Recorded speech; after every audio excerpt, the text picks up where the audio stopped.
De volta com o nosso Espaço Feminino no tema saúde, o assunto hoje enurese, com o doutor Átila, urologista, e a Thaís, nefrologista pediátrica. Então, gente, nós terminamos o bloco anterior, dentro do assunto enurese, nós estávamos começando uma rota sobre o quanto que a forma como os pais lidam com o assunto faz uma grande diferença no tempo em que a enurese dura. É por aí, doutor Átila? É exatamente isso.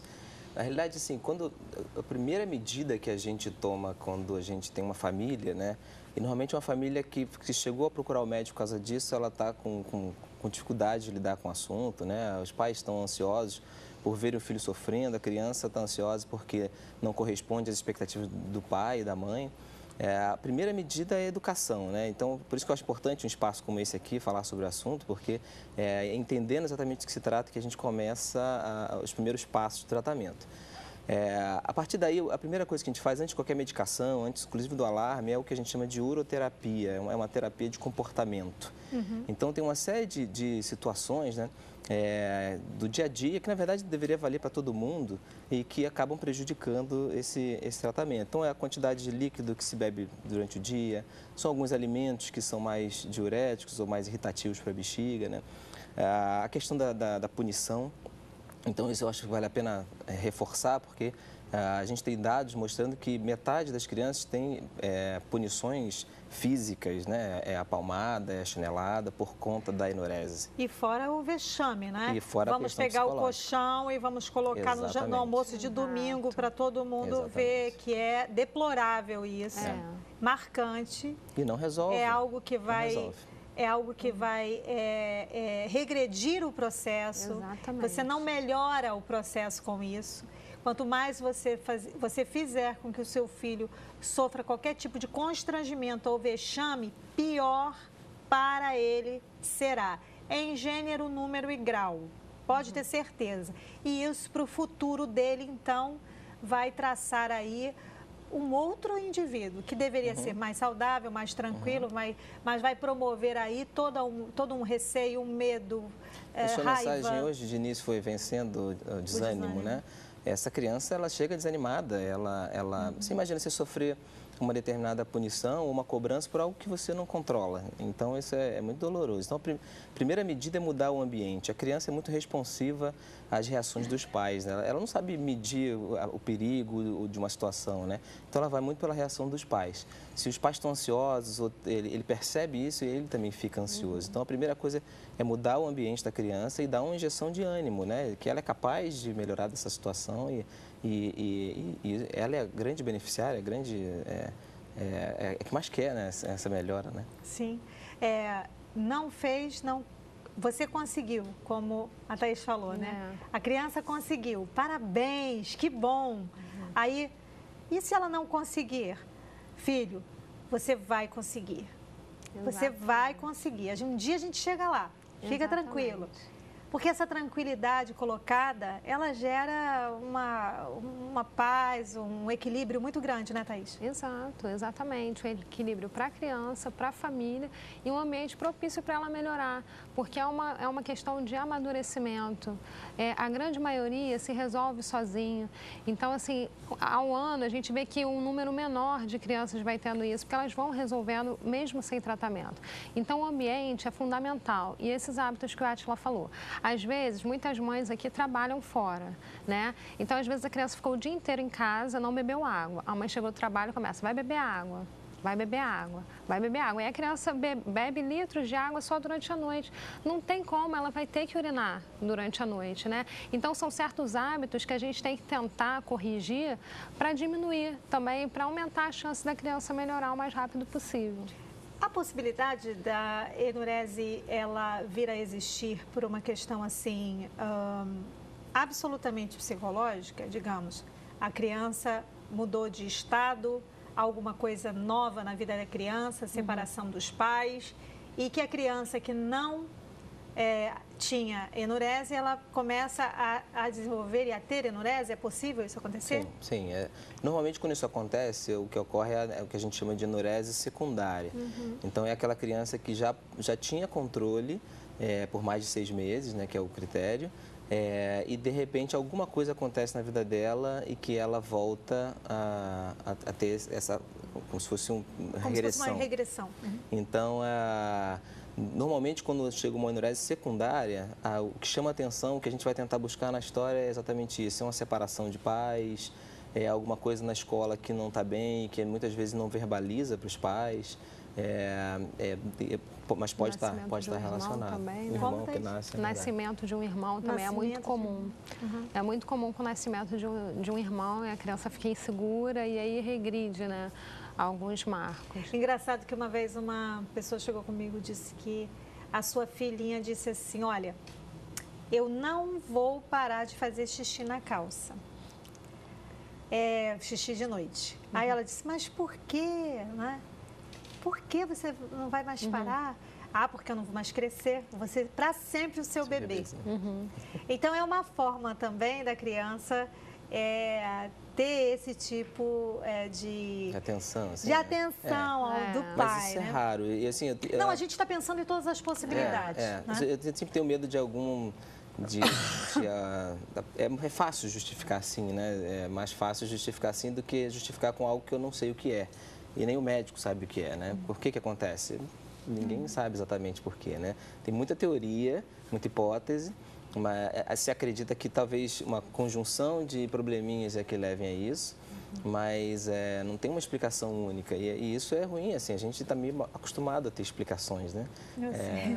Quando foge desses controles, assim, da lógica de 1 mais 1 ser 2, a gente fica meio inseguro, né? Agora, no que se refere a uma questão onde há uma evidente mudança na vida da criança, no estilo de vida da criança, e os pais estão observando que isso está acontecendo, o tratamento, como deve ser?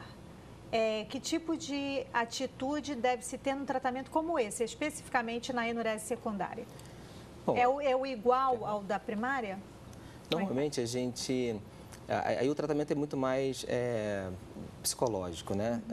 E é preciso ter muito cuidado, porque assim, a criança ela já é capaz de entender algumas associações do tipo, eu vou no psicólogo, sou maluco, né? O psiquiatra, e não é isso. Na verdade, a ideia é ter alguém que vai, com a linguagem da criança, né?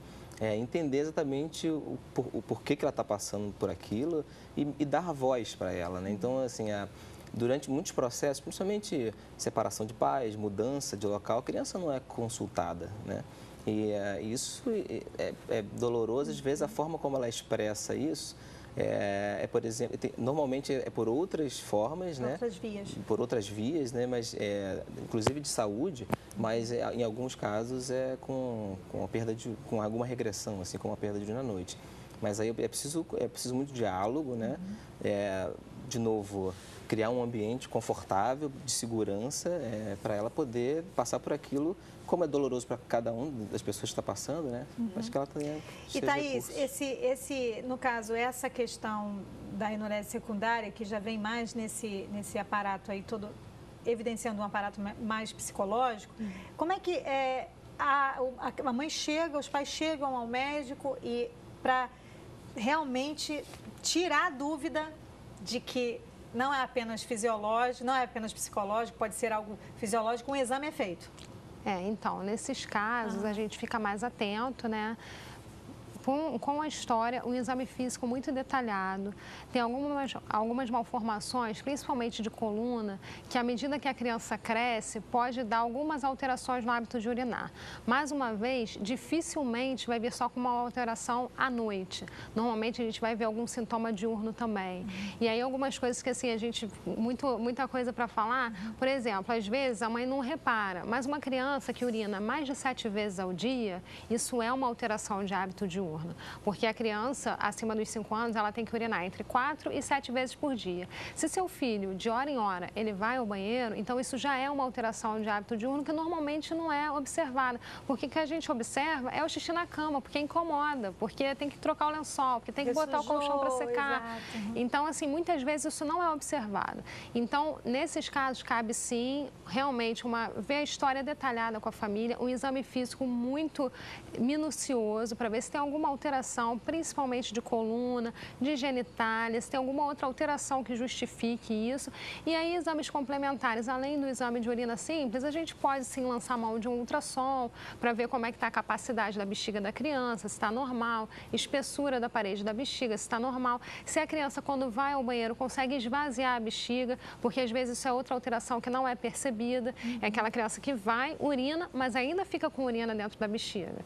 Então, assim, são coisas que a gente vai olhar através de exames complementares também, e aí, mais tardiamente, pensar numa ressonância de coluna, se a gente pensar em alguma alteração, né, de formação de coluna, e outras investigações mais detalhadas, mas que aí a gente vai guiar principalmente pela história e pelo exame físico da criança.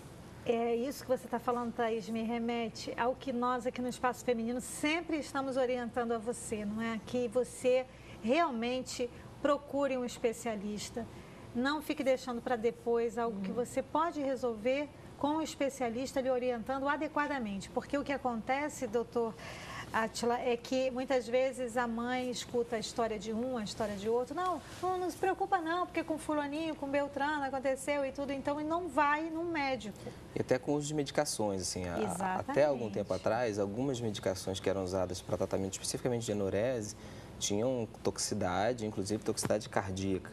E são hoje medicações que a gente deixa lá para o final das opções de tratamento, exatamente por conta dos efeitos colaterais. E às vezes uma mãe fala, deu super certo com meu filho, dá esse aqui. Aí vai uma passando para outra, não tem nenhum tipo de monitorização, então isso a gente está o tempo todo trabalhando aqui. Uma medicação ou um determinado tratamento que foi útil para alguém, não necessariamente é aquele ideal para você especificamente, para o seu filho, porque tem muitos remédios caseiros nessa história toda também, não tem? Tem. Mas, assim, que as pessoas usam sem esse critério que nós estamos orientando aqui, não é? De tudo que já se tentou, inclusive para outras áreas, né, inclusive de formação de urina, formação de cálculo, né? Aparentemente, a melhora está muito mais relacionada a você melhorar o quanto você bebe de líquido do que efetivamente é o que está ali diluído nesse líquido. Então, chás dessa ou daquela planta, né? Nada disso se conseguiu comprovar como sendo eficaz por si só. O fato de a gente bebe pouca água, nós adultos, assim, né?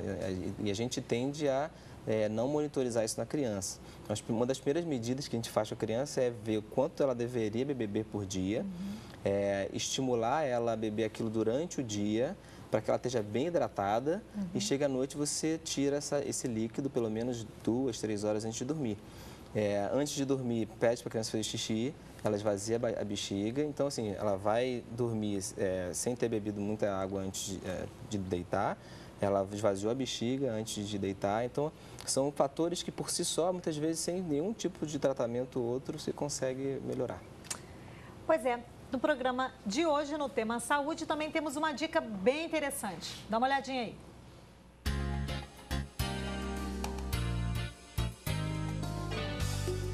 O declínio cognitivo pode levar à dificuldade de lembrar, comunicar ou aprender novas tarefas.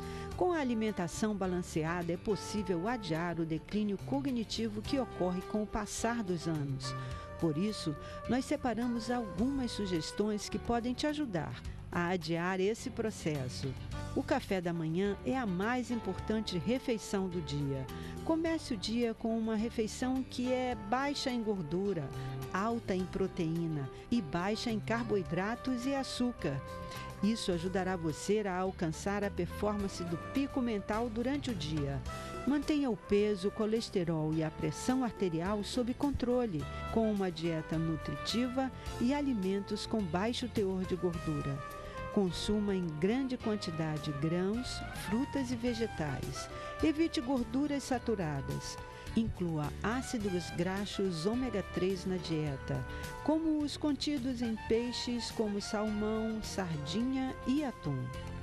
Essa é mais uma dica do Espaço Feminino.